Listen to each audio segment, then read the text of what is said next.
One take. It's NBA One Take. Coming from you live, New York City.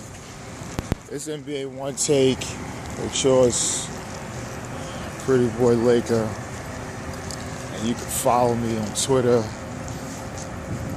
Snapchat, Instagram. And YouTube.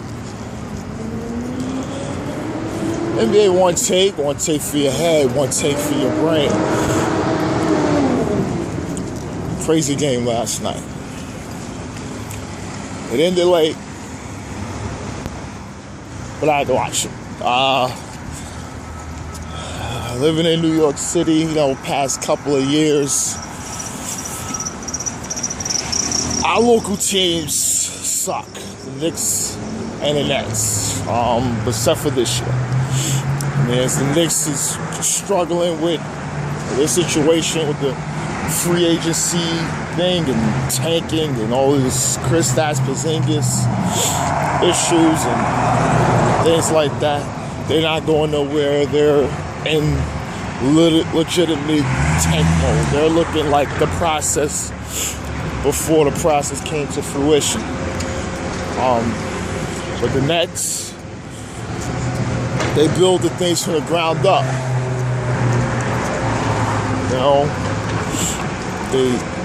Sean Marks came in. I was skeptical of him because when you come from a team like the Spurs, you have a whole committee and what you do, and it's just not one guy.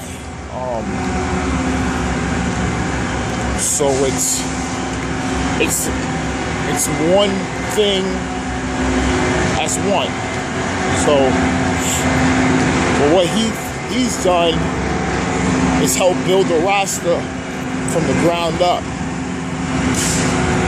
Make trades to get certain veterans in on the team.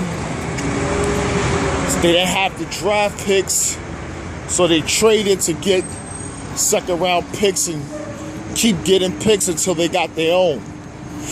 Made some trades. Get Angelo Russell. Bring in Allen Crabbe.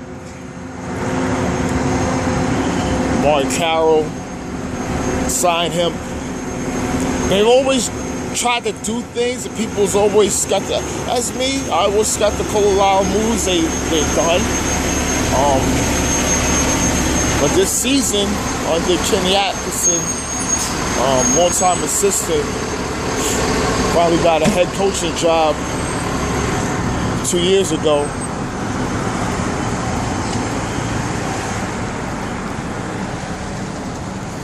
I love to see what I see with the Nets. And last night was something special. Angelo Russell had 44 points and 12 assists. I mean, the Kings was blowing them out. I was actually about to fast forward through it. Then I just went, let me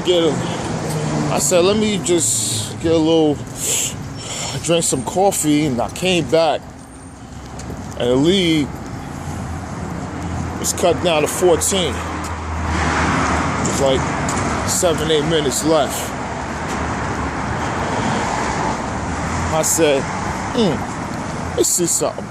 Mind you, Bleacher Report and everything else is turned off because I know. Because by the time I came home last night, it was kind of over. So let me watch. Then I'm seeing them coming back. The Kings made a good effort, by De'Aaron Fox, Marvin Bagley. That's two big cornerstones for that team. But they was up by 20 in the fourth. 20. And this game was just over. Syracuse, the way they was talking, it was like the game was over. But it wasn't. D'Angelo Russell knocking down threes. And then it was a little crazy play at the end. of the game. They're trying to get it to Angelo Russell, but it went to Rondé Hollis-Jefferson. And he made an aggressive move, took it up with his left hand, and scooped the layup. 0.8 left. And this is possibly one of the biggest comebacks in Nets history. Because they was down double digits. They was down 20-something points. And it's just an effort, the way this team plays, really trying to secure that spot. Because, I mean, they 2 games up on a loss column with Charlotte and teams that's trying to fight. They don't want to be 8th. They want to move. They want to at least keep their position because they have their targets at free agency who they want to go after. And I told people before that DeMarcus Cousins thing to Brooklyn is a real situation. That is a real situation. They may not give him a max offer, which I don't think Cousins will. It'll be close. For what I'm hearing, it's more like a 3 to 4 year. He'll get a 3-year, $90 million to $100 million contract from anybody with an opt-out after the 2nd year. Now, that's very, very reasonable. I don't think he's going to get a 4-year deal. I don't think anyone's going to give him a 4-year deal.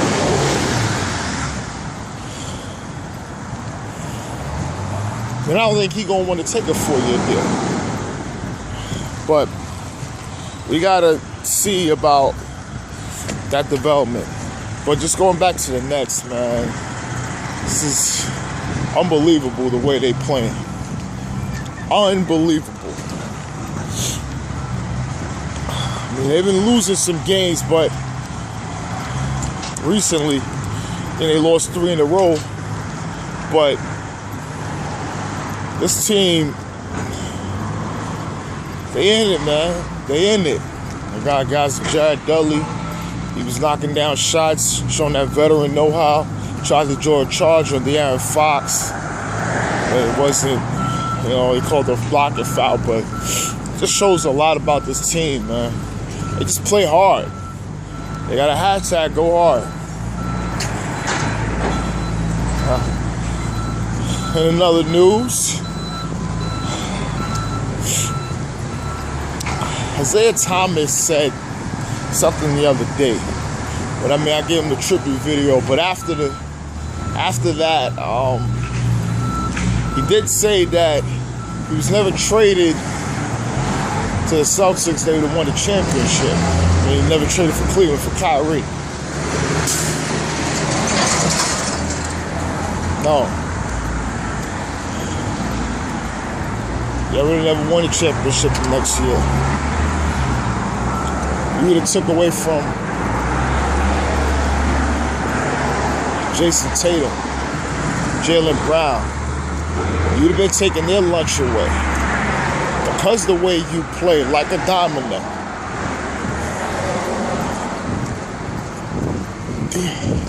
The thing with Kyrie, which people get on, Kyrie is not a guy that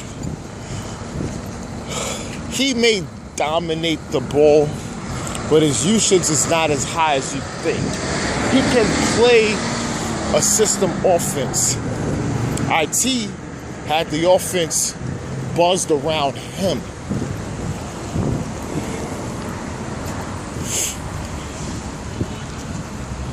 And that's why he's wrong on that.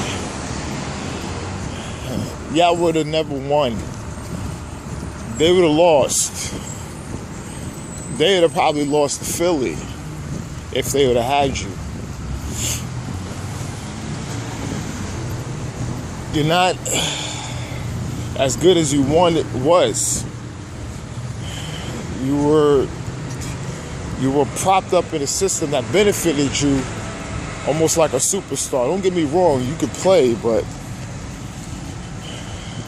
a championship, y'all don't win up against the Warriors, y'all would have got swept. And it would have been a 20-point deficit. You guys would have had absolutely no answer for anyone on that team. You would have been the liability.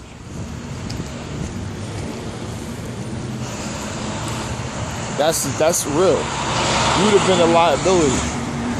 So, I mean, you say you got the love for Boston, but let's be real. That definitely wouldn't have won the championship. Now, this is NBA One Take, and I'm out.